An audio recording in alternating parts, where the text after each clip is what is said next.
Hello, everybody, and welcome to Hypotheticals. It's the post-trade deadline, post-All-Star.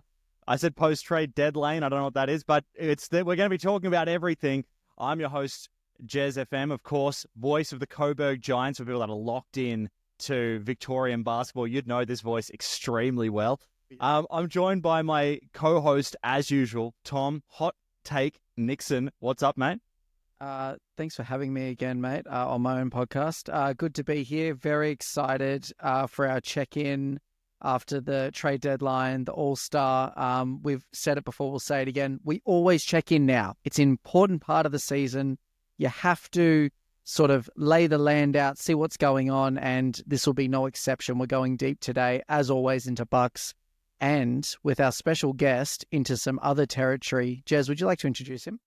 I would. This is a man who is a professional athlete, okay? This is a man who has been a Heat tragic. This man has texted me so many things over the years between the Bucks and Heat, and he's an absolute sniper from the three-point line. We're welcoming in our Heat correspondent from last season, Ryan Tennison. How's things, mate?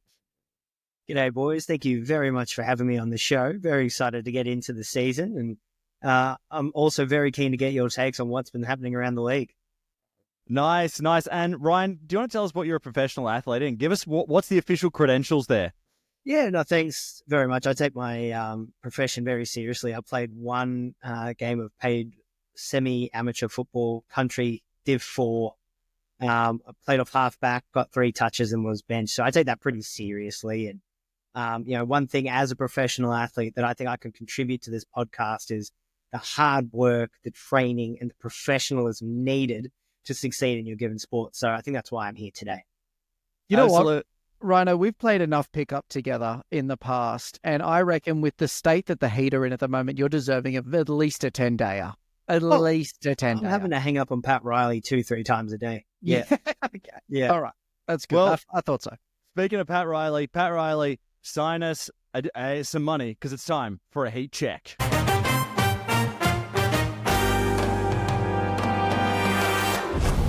Alrighty, this is Heat Check. As you know, if you're a regular listener, this is where we check our temperature on different things around the NBA. We want to get an exact thermometer reading and find out where things are. Today, I'm going to kick us off because I've got one that I wanted to talk about. Big one for me was the NBA All-Star Weekend. I'm going to start with you, Tommy. What was your thermometer reading on that? And do you want to tell us why? It's pretty lukewarm, I'll be honest. When the only person who gave a crap later had a blood clot, really just shows what we're dealing with. LeBron piecing out approximately like 4 minutes before game time, also a tough L. So those are my lowlights from the package. Also, another lowlight, Chris Paul and Wemby's skills challenge. That was the most exciting thing for me. Also, big ups to our Bucks representative in the dunk contest, Andre Jackson Jr. I've never seen a colder attempt. I'm so sorry, mate. I really wanted it to be good. Even Pat Connaughton, like white boy Pat, had a better dunk contest submission a few years ago, and that guy's like a foot shorter than you. So, yeah, look, I wanted to be engaged. Wasn't. Hold on. The only thing that didn't make it a 0 degrees absolute cold was, I don't know if you boys saw this, but that kid and Dame who had the like deep 3 shooting competition, and like Dame kind of low key throwing it so that and that kid then hitting the half court shot. That was actually sick. I actually really vibed that. That was really fun, and that was hype. So I was into that. So what do we sit in? Probably about 25 degrees, you reckon there, Tommy? Yeah, room temperature. Okay. I'd be drinking the water, but I wouldn't be enjoying it. Fair enough. Ryan, what about you? What's your thermometer saying? I tell you what, I'm a little bit disappointed in Tommy's glaring omission that Heat legend Tyler Herro won the 3-point contest. I mean, how does that not get a mention? But no, seriously, this was a bit of a joke of a weekend, really. I mean, in all seriousness, I think the league probably needs to address some of the issues. Like, there was just such little interest.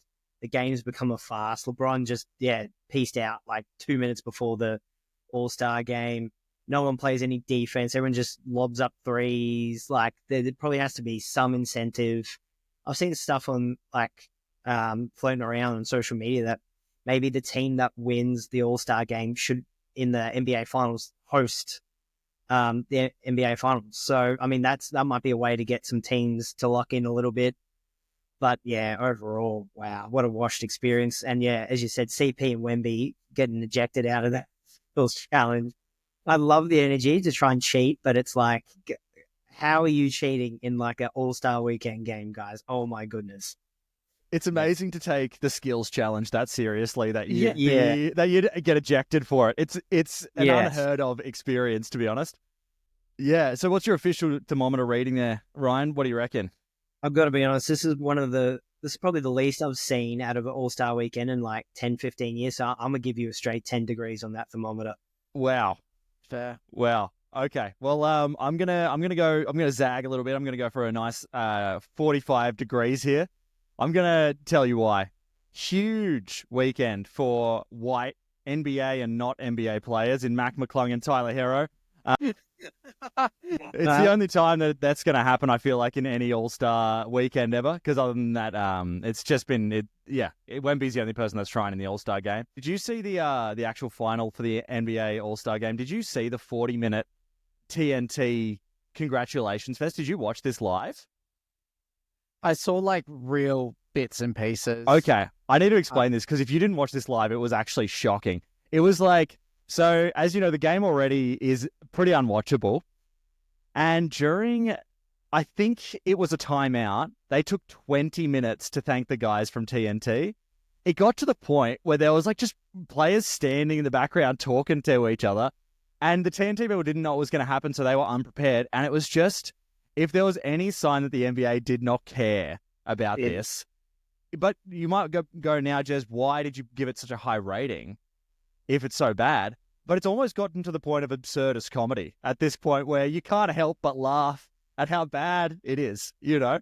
Can't look away. You can't look away. It's like the Westbrook Lakers. It's a car crash that you can't turn away from. And having a 20-minute timeout in a game that you want to try and promote, I just thought was an absolute move of brilliance from Adam Silver. So, yeah.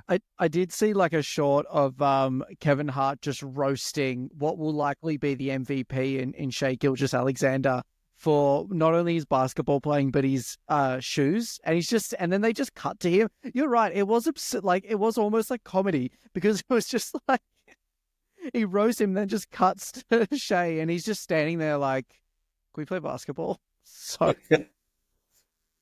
But yeah, anyway, we've heard phrases like worst All-Star game of all time and stuff like that. So I think you guys are probably close to the money.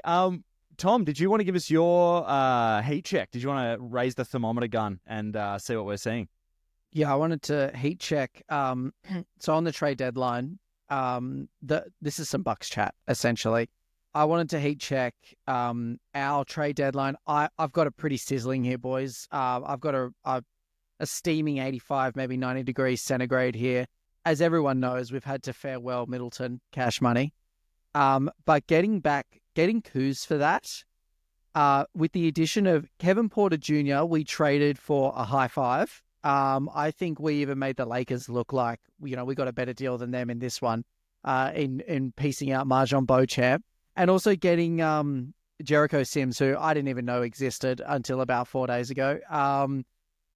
I think we had like sneakily one of the best trade deadlines. We got younger, we got faster, and we got bench scoring as well. Kuz has been sneaky a good rebounder. Kevin Porter Jr., like, I don't know what to say. He looks really janky and he's kind of all over the place, but that step back, like elbow J is wet. It's cash. And so, yeah, I don't know. I don't know what team outside of maybe the Lakers actually had a better trade deadline than us. Like, I'm pretty hot on it, to be honest with you. And we're on an all-game win streak. I'm just saying, all games. Wow, that actually literally created an explosion. That take was so hot there, Tom. Wow, Ryan, I don't know how much you know the intricacies of the Bucks trade deadline. You're gonna. But did you want to take a stab at what you feel like the thermometer was, just from your brief understanding of it?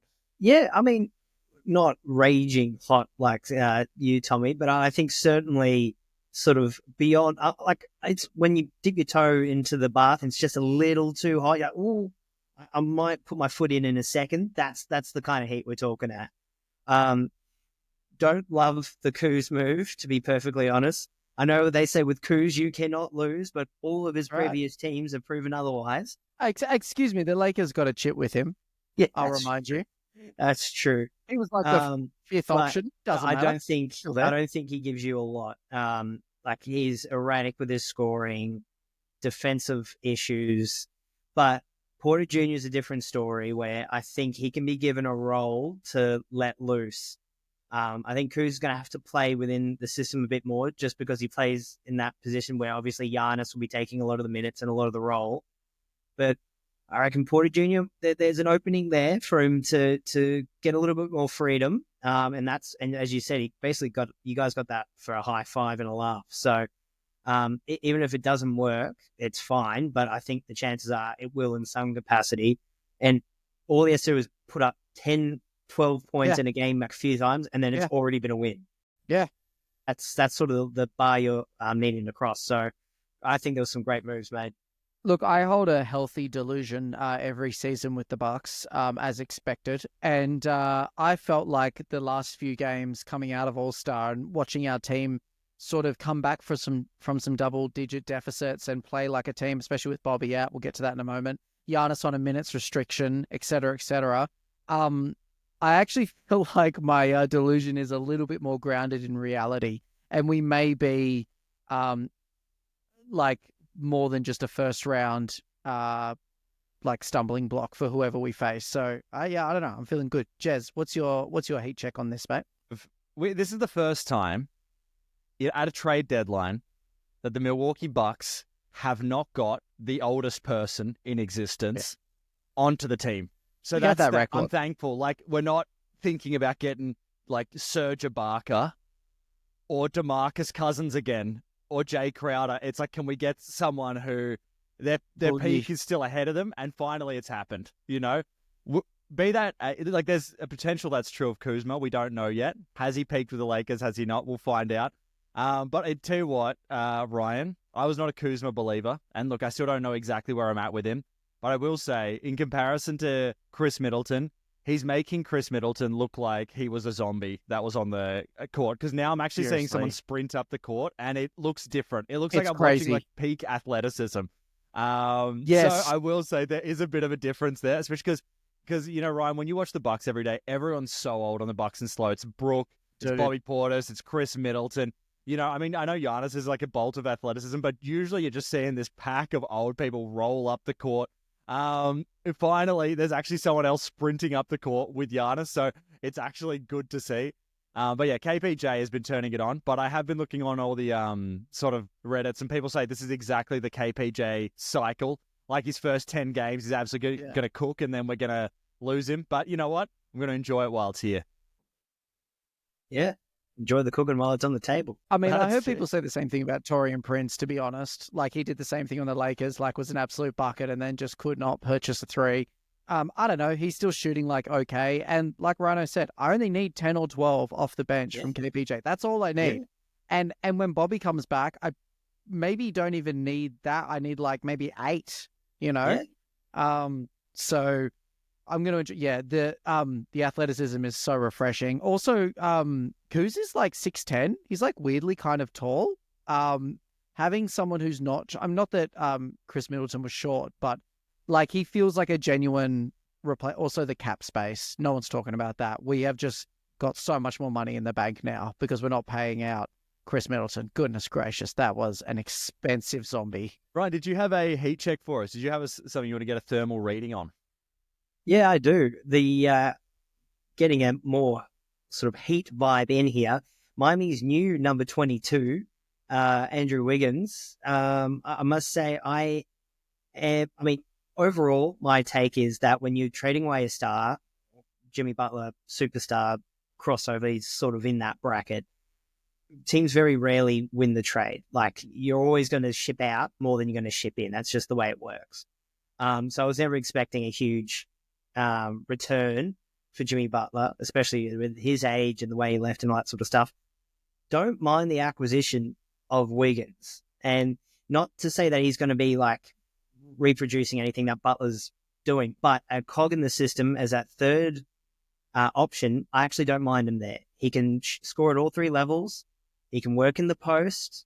He's a decent defender, rebounds a little, and isn't a black hole on offense, which, I think we can take and run with that for a couple of years while we rebuild.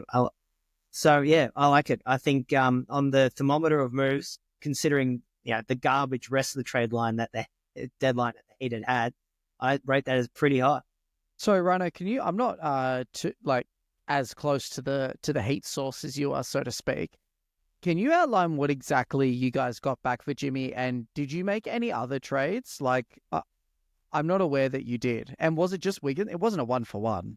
No, it wasn't for one. There was like 4 teams involved. Yeah. So the Heat also got Davion Mitchell, which I know game changer. And I also think that was a ploy by the Heat because we tried to get Donovan Mitchell, number 45. Sounds I reckon the same. they had the jerseys ready and waiting. So didn't land him, so we got Davion Mitchell, who's wearing 45. So they'll save some coin there. But no, it wasn't a straight up swap. And it was just one of those situations where I saw about 15, 16 different trade options, like ranging from getting Bobby Portis and Chris Middleton back to, is KD going to somehow be involved in a trade? And so, I mean, realistically, is it a needle mover for us? No. And obviously we've taken a step back, but it's just to get Jimmy the money off the books, really, and to load up for the next off season. Yeah, Brian, I just want to also, can you talk to us, like, as a Heat fan, do you want to tell us a little bit about this Jimmy saga? Not only, can you break it down in just a couple of ways? So how are you going to remember Jimmy as a Heat member? Then also, how are you going to remember this saga of him trying to get out? And then can you tell us about how you feel about him on the Warriors? Look, I think you'll always be a Heat legend. I mean, especially, those deep playoff runs in the bubble, when we were the 8th seed making the run.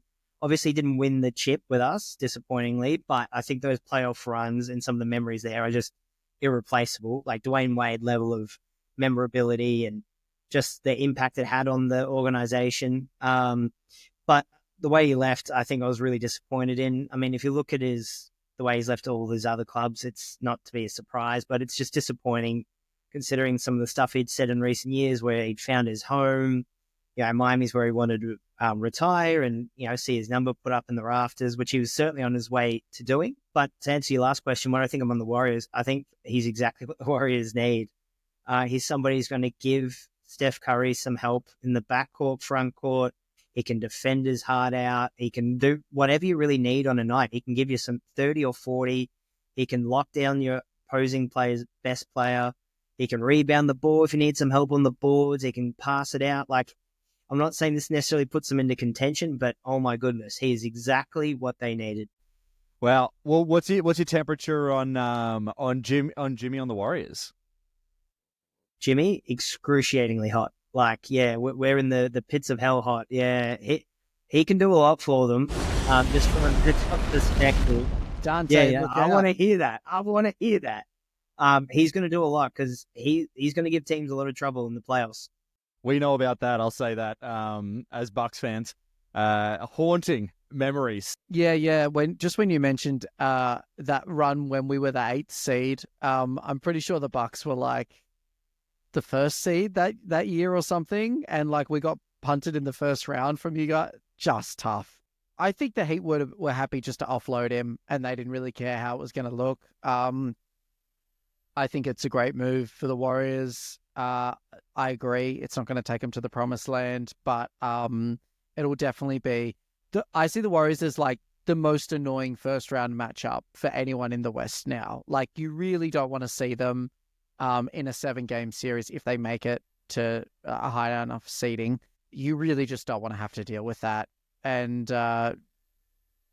Jimmy will make sure that it's a pain in the backside. So I also don't know what you guys got back. I don't know. The Heat are perennially in this spot where you're good but not great, but still overperform. I feel like the Heat have overperformed in the postseason for 5 or 6 seasons now, and but this does give Tyler Hero the space, I think, to actually play the game that he needs to play. Dropping 40 on our heads today was a great example of that.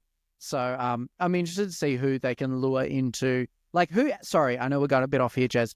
Rhino, who do you want to see now? Obviously the rest of this season's probably a bit of a wrap. the Heat will maybe have a play in, maybe. See how that goes. Who do you want to see go to the Heat now who would complement the Bam, Tyler kind of 1-2 punch you've got at the moment? Yeah, I think the answer is either a point guard or a small forward. So it's pretty clear the Heat are going with Tyler at the 2, Bam at the 4, and Khalil, the rookie, at the 5. That's sort of the only thing that we've locked into the organization for the next few years. So it's that 1 and 3 position. I was really hoping De'Aaron Fox, who's good friends with Bam, would come to town. Obviously, the lure of Wemby, was too strong for that end. But I'm curious to see where Kevin Durant goes if Phoenix blow up again this year, because I think that might be a nice combo for at least a year or two. Because I think that could cause some trouble. Yeah, I don't want to see KD in a Heat jersey in the East in the first round. I barely made it through that Nets second round. Goodness, that took years off my life. And sorry, just as a side note, I was talking to someone the other day, and he literally referenced that playoff matchup between the Bucks and the Nets, and said this is the reason I got into basketball, watching KD in that series, and like he was in basketball Nirvana, and yeah, we won by that much. Yeah. I want to say, Ryan, I am pretty hot on this trade because I'm a Wiggins believer, but I would take that with a grain of salt because here's some other people who I'm a believer in.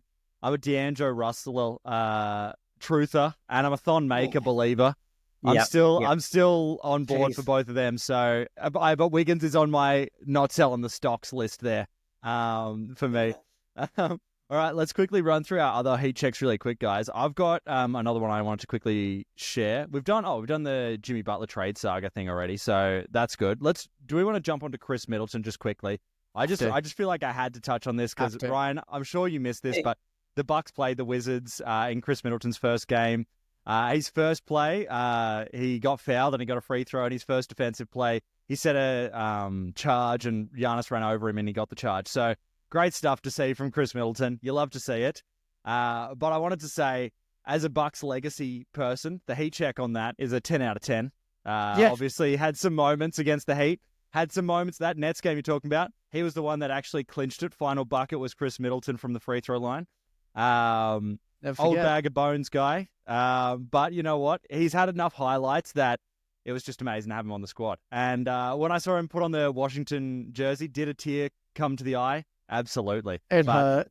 It's all right. We got Kyle Kuzma now. He's going to take us to the promised land. It was tough as well. I don't know if you clocked it, Jez, but Middleton hit like a kind of late 3 in that Wizards game, and I was almost cheering for him. It's tough to see him go, but goodness, just like you said earlier, watching Kuzma with even a modicum of athleticism, being able to run up and down the court, not dribble the ball off his foot.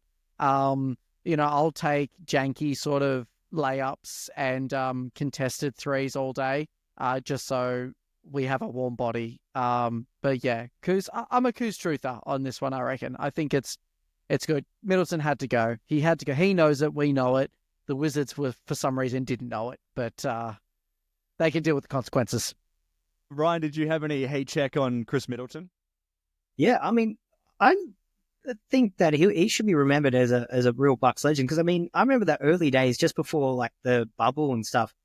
Like, Bucks fans were comparing Middleton to Jimmy Butler. Like that was such was the level he was playing at. So like, I mean, I know he trailed off a little bit, but most players do when they get older. And hey, look, what happens if he has a resurgence at the Wizards? He might be like the dangerous boogeyman, later on in his twilight career. Who knows? I've never heard the words resurgence at the Wizards. I don't think ever, Ryan. Yeah. So it's very optimistic there. Goodness. Him and Poole are just, I don't know what's going to happen there. But Ryan, did you have a final heat check for us? Yeah, I did. I wanted to gauge the temperature on what the Spurs should do without Wemby now. Obviously down for the season with the blood clots. De'Aaron Fox brought into town to try and set up a bit of chemistry, potentially build to a playing spot. Who knows? Do they, now that they've lost the big fella, do they just completely go all in on the tank, just lose as many games as possible, and let's get that top 3 pick Who knows? Maybe even pick up Cooper Flag and reload next season. Or do they try and keep De'Aaron Fox a bit happier? And do they just try and foot to the floor, play some young guys, see if they can find some pieces to work with for next season? Ryan, the only tank that they're going to this season is Sandro Mamo Kelishvili. Okay, their backup power forward center. Okay, let's see what he's got in the tank. That's the tank I want to see. Too much of a shout out on this bloody podcast, mate. You cannot be. He was in the Rhyme Out a few weeks ago, Ryan. This man just keeps getting shit. I mean, he played for the Bucks for like 2 seasons, and Jez has had a love affair with him. It's the name Sandro Mamo Kelishvili. So.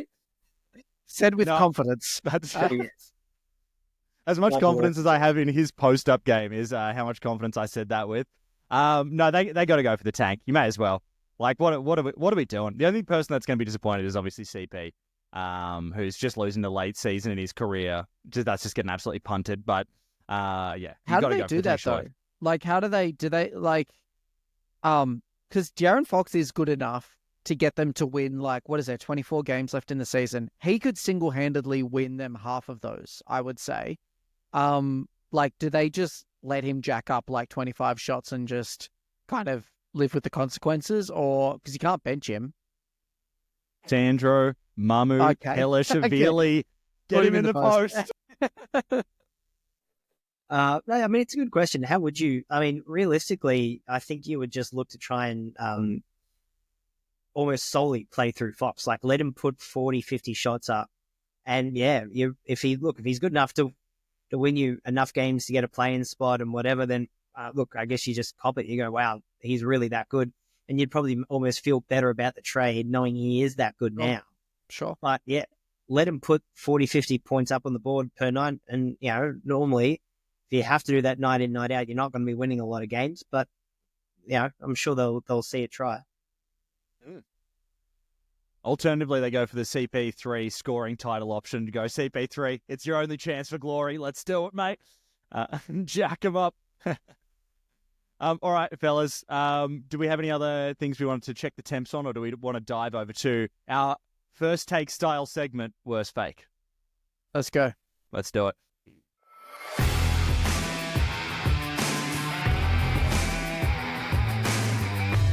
Alrighty, everybody, this is our segment, Worst Fake. If you like First Take, you may or may not like this. This is a lot like First Take, where we bring the energy and emotions to basketball takes, but the only difference is we don't know what the take is that we're going to be defending, and we don't know what side of the argument we're going to be defending. But let's go Ryan to me first, then me to you, then Ryan, you bring us in the as the tail. So Ryan, what's the take that I will be defending today as an ESPN First Take style guest?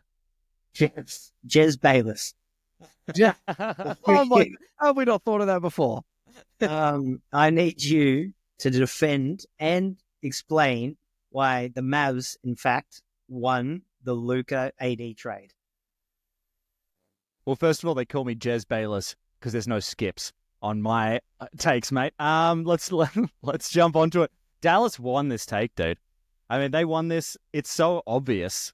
First of all, name a good center that the Lakers have now. I bet you can't. So that's 1 point straight away.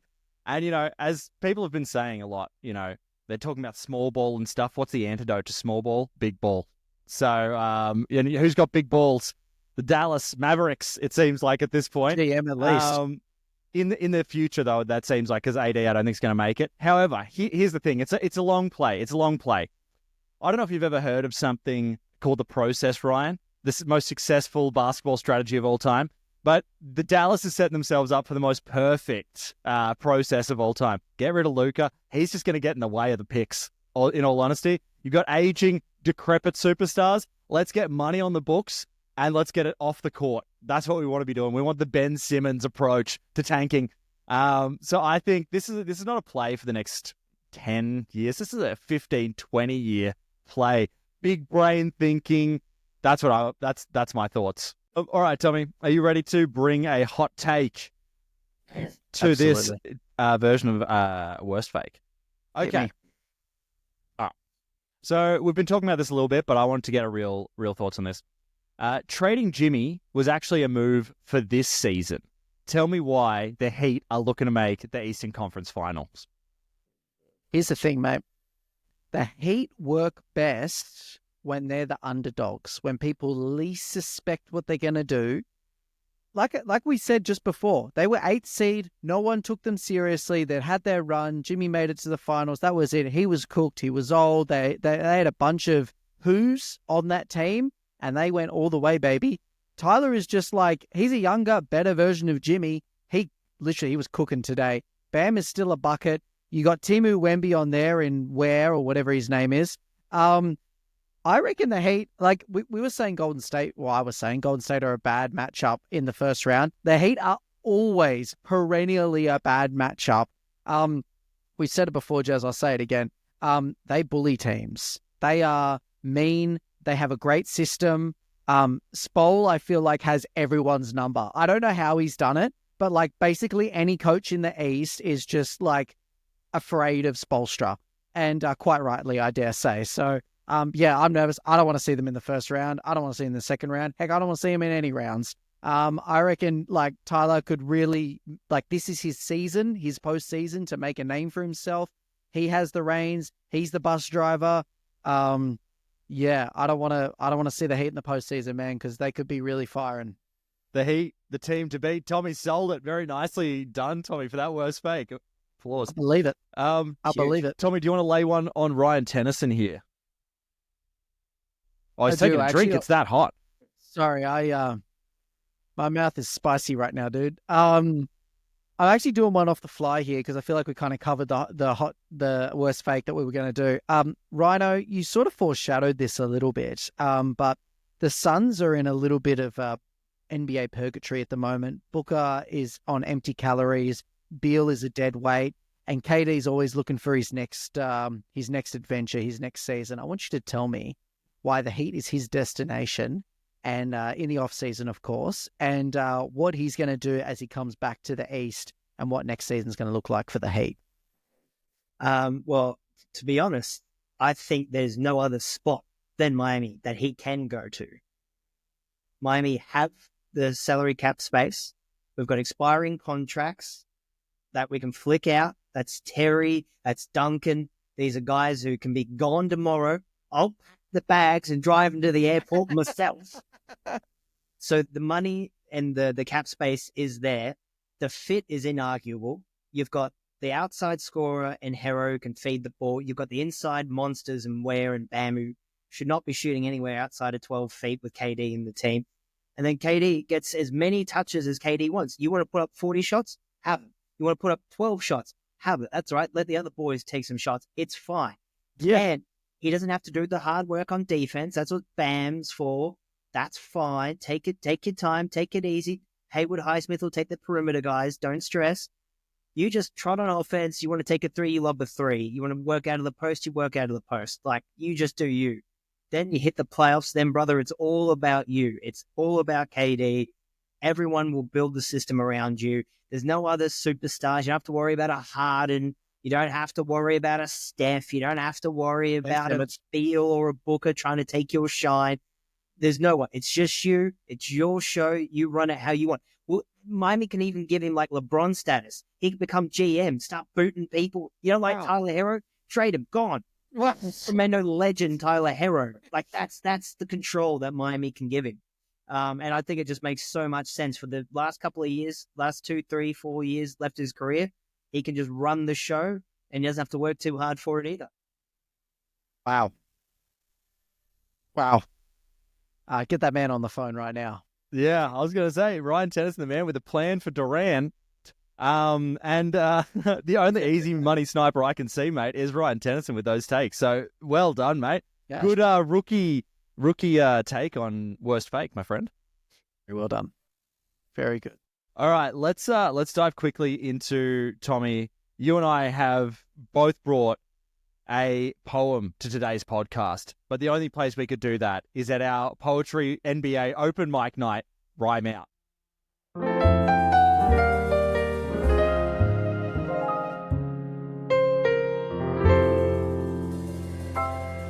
Alrighty, hello everybody, welcome to Rhyme Out. This is our NBA poetry segment where we're going to be saying a little bit of poetry about a random person in the NBA. As far as I can tell, based on my internet research, there's no one else doing a regular NBA poetry segment. So this is the potentially, asterisk, the only place on the internet you can come for proper, regular NBA poetry. So, Tommy, you always lead us off, so why not do that again? Do you have a poem for us, and do you want to step up to the mic for us? Everybody, Tom Nixon. Thank you. Those who are familiar with Shakespeare, particularly sonnet number 18, may find some familiarity in this one. I've used it as a bit of inspiration. I realize now that all my poems are about the Bucks, but I'm a tragic, so that's where it is. That's what it is. Maybe I'll branch out later. Well, let's just get into it. Shall I compare thee to a Giannis and one? Thou art nothing more lovely nor more temperate. Rough free throws do shake the season average, and that form leaves it all too short daily. Sometimes too hot the crazy eye of Bobby shines, and often is his painkiller choices dumb. And if by fate or fortune decides, Gruber law officers on whom I will rely. But thy eternal ring hopes shall never fade, nor lose hope of that time called Dame. Not even death could part me from hope of the forever Bucks in six trope. So long as men can breathe or eyes can see, so long lives Giannis, Damon Kuz, and this gives life to our big three. Amazing. Tremendous. It is absolutely tremendous. This is what, when people say modern Shakespeare, they don't often then do a bit of Shakespeare, but this is exactly what I'm looking for. Dude, I tell you what, shoehorning in Bucks sort of deep cuts into a sonnet was not something I had on my bingo card this early on in 2025, but here we are. That was tough. That was actually amazing. We haven't had a sort of reworking of a classic poem before, so that is pretty amazing. Well done, Tommy. Thanks, mate. I brought one that's also Bucks related. We've already been talking about him. This was my original thoughts on the Kuz. Kuz has been getting a lot of run this podcast, but you know what? If there's a podcast for him to get a lot of run, it's this one, and then we may never hear from him again. So yeah, we'll have his head. This was my initial thoughts. I feel like I've warmed up on him a little bit, but my initial thoughts on Kyle Kuzma when we got the trade. Okay, here we go. Thank you. Yes, this is me on the mic. Thank you. Kyle Kuzma, not a player. I choose ma. Got a lot of tattoos ma. Sometimes his plays are very confused ma. First play for the Bucks, he dribbled the ball off his shoes ma. He's tall, so that spot we grues ma. Hopefully he won't make me so angry I spews ma. Thank you, Kyle Kuzma. Thank you. So there we go. Beautiful. That is fantastic. Yeah. So anyway, Ryan, there you go. There's Ryan out. It's a pretty powerful open mic segment we got going on. Yeah, I didn't realize it was so emotional. All right. You can feel those feelings here, mate. It's a safe place. We allow tears both on this podcast and watching Chris Middleton in a Washington Wizards jersey. It's acceptable at both locations and nowhere else. Yeah.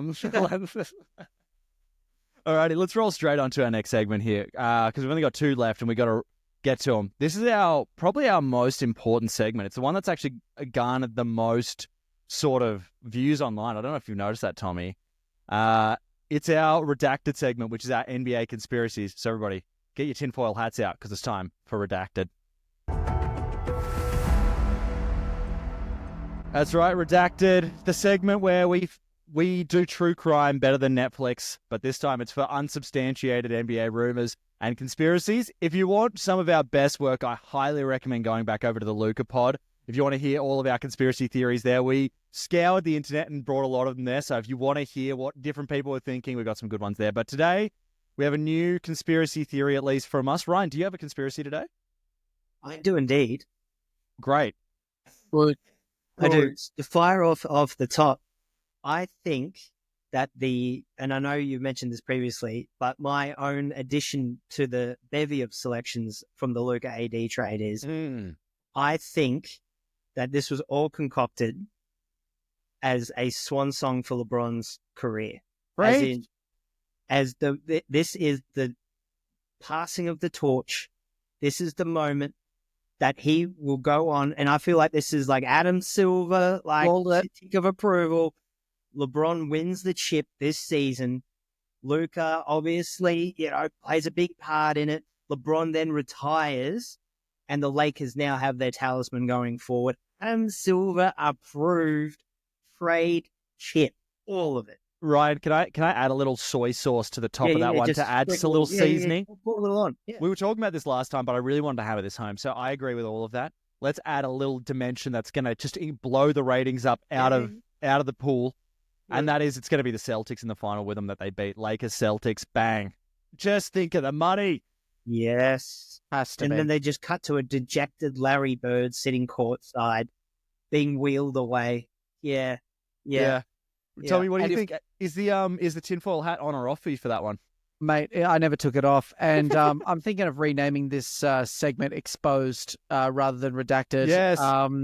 Because if Bronny doesn't hit the clinching game 3, then I don't want to know about it. I don't know how. I want him to be subbed on for the last sort of minute of the 7-game series. It'll go to 7. This isn't going to be a sweep or anything. They need to milk it.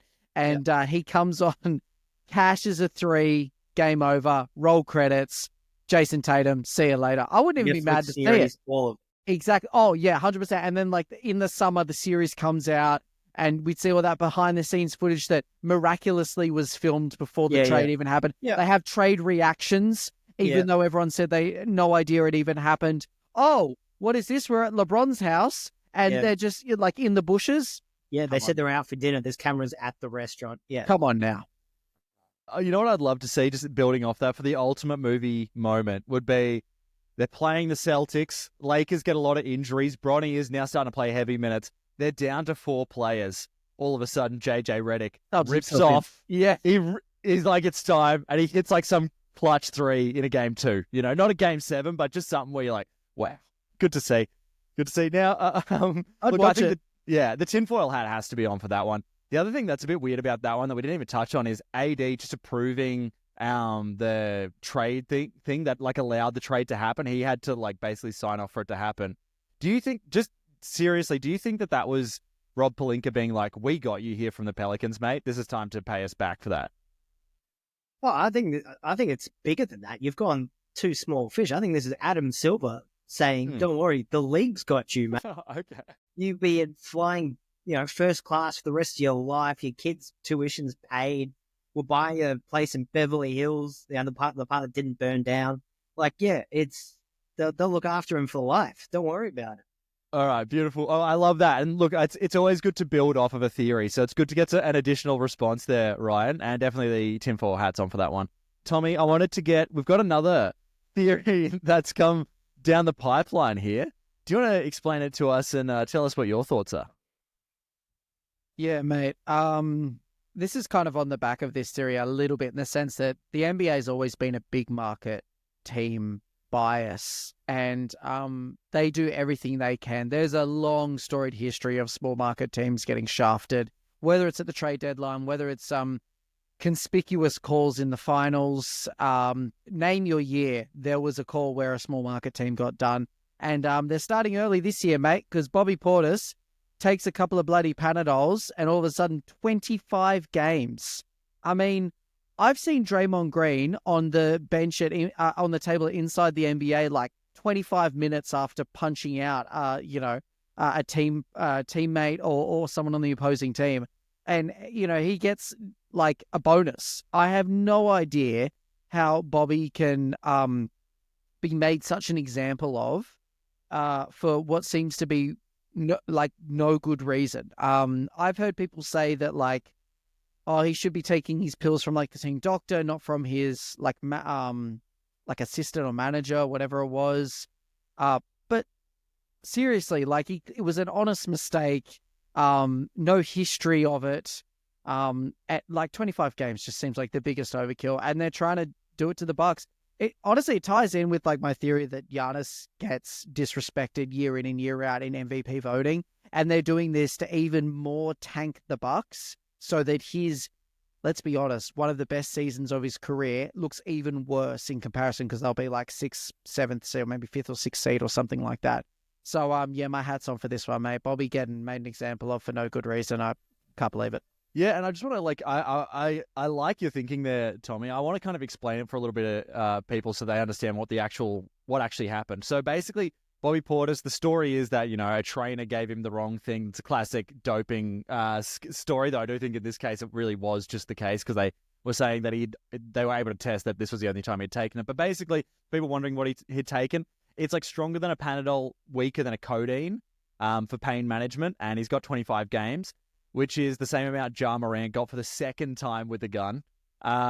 It's just making me think Bobby Portis got his house burgled, should have just done a video with a gun. Would have been more effective and had less games. He would have got less games. Yeah. I wonder if they burgled him. I wonder if that's the NBA. Now, this is where the conspiracy... This is time to bring out the red string and the corkboard here and start putting it together. Did Adam Silver burgle Bobby Portis' house? It's a plan. Yeah. Actually, yeah, that's right. Didn't rob him. Just put it in there. Put a little jar. I like it.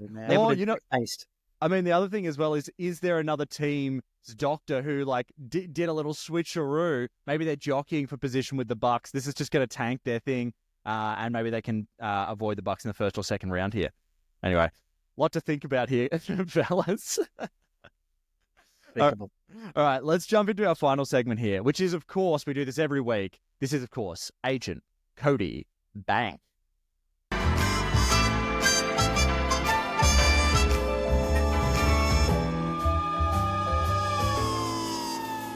Alrighty, everybody, this is Agent Cody Bank. This is where, not unlike Worst Fake, you and I and Ryan pretend to be the agent for a random NBA player, or sometimes it's an NBA coach, can be anything.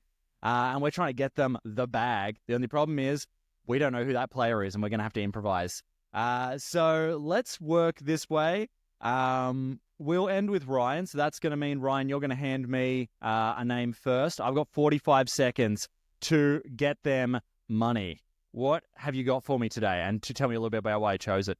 Your player will be Scary Terry Rozier. And the reason why is because I've got no reason why the Heat traded for him in the first place.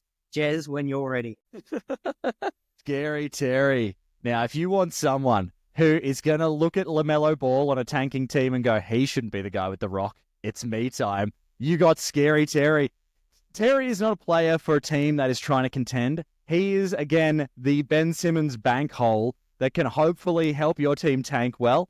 He's gonna do the classic traded person move where he's going to give you 10 games that blow your mind a little bit defensively and offensively. He's going to have a playoff game that scares you, honestly, where you go, that's actually amazing. But the rest of the time, you're going to be looking at him and going, are my eyes blurry or is that Eric Bledsoe? And you won't be that far off. So well, hopefully Eric and Terry can team up on the Shanghai Sharks. And that's who I'm getting him the bag for. It's for the China League. Yeah, that's me getting the bag for Terry. All right, Tommy. Yeah. Look, the problem, he was actually good against us in one playoff series for the Celtics. And wait, weren't they investigating him the other day for? Yeah. Ryan, can you speak to that? Was there an outcome? Yeah, currently being investigated for strange amounts of bets were placed on his overs or unders for scoring in games. Yeah. So, I mean, hopefully he gets banned for life. Gets that John Tate Porter, sort of suspension, get the cap back, and we can actually sign a decent point guard. And the Shanghai Sharks just got a new poster person. All right. Ni hao. Ni hao indeed. And Tommy, I think from the fact that you've already been a bit of a truther of this guy, you already know who's coming. But I just need to hear it from you as the agent for the man. Give us the source for why we should sign Kuz to a max contract. Mate, he's still young. We've got years of Kuz ahead of us, should we choose it. Look, you can't say that his dribbling's not good. He's done the same as Middleton. He's just cheaper and younger. Dribbles it off the shoot, doesn't matter. He can jack up threes. He goes for contested layups. He can actually go for an alley-oop. That's what I'm here about. I think Kuz actually struggles from the... he's got championship DNA, and he got sent to NBA hell. So he just needs a good system. He needs a good team. Doc, oh goodness, can provide that. And we have a great habit of signing people who are, just about to get to that older age. Kuz is a perfect contestant for that. We've got money to burn now, baby. Let's go on Kuz. I'm all in on the Kuz. Wow. And Tremendous. yeah, amazing, Tommy. I think he's getting the bag. I just want to get a quick thought. I was thinking about this the other day. Who would you rather have on your team, Kyle Kuzma or Julius Randle? Jeez. Pass. Julius Randle, he just seems so entitled to the ball all the time. Kuzma, he doesn't have that entitlement, which I like. He's happy to shoot it. He'll take that late shot clock, bad step back mid-range too, like the worst shot in basketball. But he doesn't ever scream to me like, give me the first 5 shots of this game. So I'll take the humility of Kuz even amongst the, some of the tough misses. What about you, Rhino? What do you reckon? Who would you rather have? I mean, it's kind of like, what is a small black hole or a big black hole worse? Do you know what I mean? It's like, what? Because, I mean, Kuz will give you 15 of the worst shots you've ever seen in 20 minutes, but Randle will give you 30 and 35. So I think I would rather take Kuz than Randle. Oh, very nice, very nice. Well, Tom, did you want to give Ryan his agent Cody Bank for today and tell us why he chose it? Yeah, I'm going a little off piste here, Ryan, but you'll know what to do with this. We've kind of foreshadowed it a little bit, but this is a man who's going to be out of a job, if not already, very soon. And I need you to explain to me why you would want to get the bag for one Bobby Portis's trainer, because that man is going to be fun employed real quick. So can you please try and get that man at least a 10-dayer on something? Absolutely. When the modern day NBA is entertainment, right? People think it's a sport. It's not. It's all about entertainment. Box office, headlines, frontline at ESPN, bums on seats, making tabloids. That's what it's all about. And you know who the best trainer in basketball is? Bobby Portis's trainer. Why? Because everyone's talking about him. I've seen him. I've seen photos of him at ESPN. I ain't never heard of no NBA trainers outside of the Bucks over the past 24, 48 hours. I know what he looks like. I know what he sounds like. And the fact that he's unemployed now just means he's the best free agent on the market. Come on now.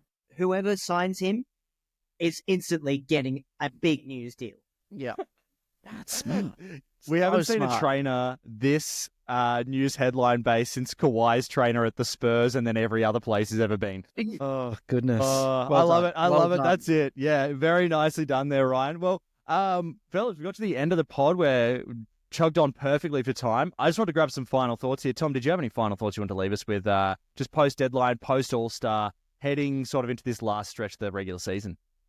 I'm excited, mate. I'm really excited. Giannis on a minutes restriction. I don't hate it. It gives guys, and look, there's a glass half full situation here with Bobby in the sense that we can give some minutes to KPJ, to some of the other new guys who are coming into the rotation, and I really feel like the Bucks are actually looking low key, scary going into the postseason. So hopefully we can stay healthy. We haven't had a healthy Giannis in 3 postseasons. Dame didn't have a great postseason last year, and yeah, I think that Kuzma will step up to the plate. I think he has the opportunity now to take the right shots and not necessarily every shot, which is what he had on the Wizards. He had a blank check. He does not have a blank check at the moment. So I'm really hoping that we can play some good defense. Ajax actually still plays decent defense. AJ Green also cash from 3. So, mate, I'm locked in for these last 20 odd games. Very nice, mate. And Ryan, did you have any final thoughts on the season heading into the last stretch here? Yeah, I'm keen to see how the West shakes out. Because I feel like there's no one's really put up a dominant hand and said, this is mine. I'm going to the NBA Finals, lock it in. And I honestly think because of that, the West side of the playoffs will be a bit of a bloodfest. I forgot to get a heat check from you two about this just quickly. Just a quick temperature check. What did you think of this year's trade deadline? I mean, probably the most dramatic, of all NBA history. Yeah, that feels like an uncontroversial. That feels like a cold take. Yeah. It can't really get. Will it ever get bigger than this? I don't even think when LeBron went to Miami, that feels like maybe the only other comparable trade deadline I don't know. Is there any other season? Well, yeah. Thanks so much for being on, Ryan. It's always good to have our Heat correspondent on, and I'm sure if we end up with a Bucks Heat series at some point, we'll obviously have to have you back on to discuss that one. Hopefully someone doesn't go nuclear and destroy us like Jimmy did that one year. That was truly one of the most heartbreaking things I've ever watched. To everybody that's been listening, our numbers have actually been growing really nicely on YouTube, so that's been good. Go check us out over there. And as always, everybody, Finn. Finn.